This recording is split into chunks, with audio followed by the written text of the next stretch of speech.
Laparoscopic குடலிறக்க hernia அறுவை சிகிச்சை செஞ்சவங்க என்ன சாப்பிடலாம் அப்படிங்கிறது தான் ரொம்ப இம்பார்ட்டன்ட். இந்த வீடியோ பதிவில் நம்ம எல்லாமே ரொம்ப டீட்டெயிலாக டிஸ்கஸ் பண்ணுவோம். ஏன்னா சர்ஜரி முடிஞ்ச உடனே அடுத்து கேட்கக்கூடிய கேள்வி இதுதான். நான் டாக்டர் அசோக், ஸ்ரீ சக்கரா மருத்துவமனை. இப்போ ஹெர்னியா சர்ஜரிக்கும் சாப்பாட்டுக்கும் சம்மந்தம் இருக்கா அப்படின்னா கண்டிப்பாக சம்மந்தம் கிடையாது. ஏன்னா அது நம்ம குடல் இறக்கம் அப்படின்னு சொன்னாலும் குடல்ல நம்ம அந்த ஆப்ரேஷன் பண்ண போறது கிடையாதுங்க. குடல் உள்ளதான் எடுத்து வச்சுட்டு தசைகள்ல தான் அந்த ஆப்ரேஷனே பண்ண போறோம். அதனால குடல் இறக்கத்துக்கும் குடலுக்கும் சம்மந்தமே கிடையாது. அதே மாதிரி சாப்பாட்டு ரெஸ்ட்ரிக்ஷனுக்கும் ஹெர்னியா சர்ஜரிக்கும் சம்மந்தம் கிடையாதுங்க. ஹெர்னியா சர்ஜரி பண்ணிக்கிட்டவங்க பொதுவாக ஒரு ரிகவரிக்காக ஒரு ஃபுட் ஹேபிட்ஸ் வேணா நம்ம இந்த வீடியோவில் டிஸ்கஸ் பண்ணுவோம். நம்பர் 1 தண்ணி நிறைய குடிக்கணும். ஏன்னா நம்ம டைப் ஆஃப் அனஸ்தீஷியா ரிகவரி ஆகும்போது ஒரு ஸ்பைனல் ஹெட்டேக் வரலாம், ஒரு மெடிசின்ஸ் நிறைய வாஷ் அவுட் ஆகிறதுக்கு தண்ணி தேவைப்படலாம்.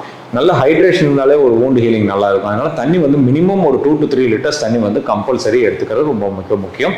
இரண்டாவது நம்மளுடைய ரெகுலர் டயட். நம்ம ஒரு சுகர் பேஷண்ட்டாக இருந்தால் சுகர் டயட், ஒரு ஹார்ட் பேஷண்ட்டாக இருந்தால் சால்ட் ரெஸ்ட்ரிக்டட் டயட், கிட்னி பேஷண்ட்டாக இருந்தால் அதுக்குண்டான டயட், இந்த மாதிரி என்ன டயட் நம்ம ஃபாலோ பண்ணிட்டு இருக்கோமோ சேம் டயட்டை அந்த நாள்ல இருந்தே நம்ம கண்டினியூ பண்ணிக்கிறது ரொம்ப ரொம்ப இம்பார்ட்டன்ட். ஸ்டார்வேஷனோ போஸ்ட்போனிங்கோ இல்லை புது வகையான டயட்டை ட்ரை பண்ணுறதோ கண்டிப்பாக வேண்டவே வேண்டாம்.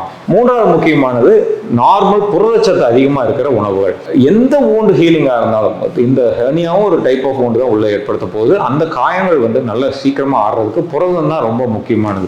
இந்த புரதம் அதிகமா இருக்கிற உணவுகள் நம்மளுடைய கொண்டக்கடலை சுண்டல், நம்மளுடைய பயிர் வகைகள், சுண்டல் வகைகள், கடலை வகைகள், இந்த மாதிரி கீரை வகைகள் இதெல்லாம் எடுத்துக்கிட்டோம்னா நிறைய புரதம் நிறைய இருக்கும், புரோட்டீன் நிறைய இருக்கும்போது வூண்ட் ஹீலிங் ரொம்ப நல்லா இருக்கும். நான்காவது முக்கியமானது அசுத்தமான உணவை அவாய்ட் பண்ணிக்கிறது நல்லது. லைக் நான்வெஜ் புதுசாக கடையில் போய் சாப்பிட்றது, அசுத்தமான ஏரியால இருந்து வர்ற உணவுகள் எல்லாமே அவாய்ட் பண்ணிக்கும். ஏன்னா இது ஒரு ப்ராப்பர் சர்ஜரி.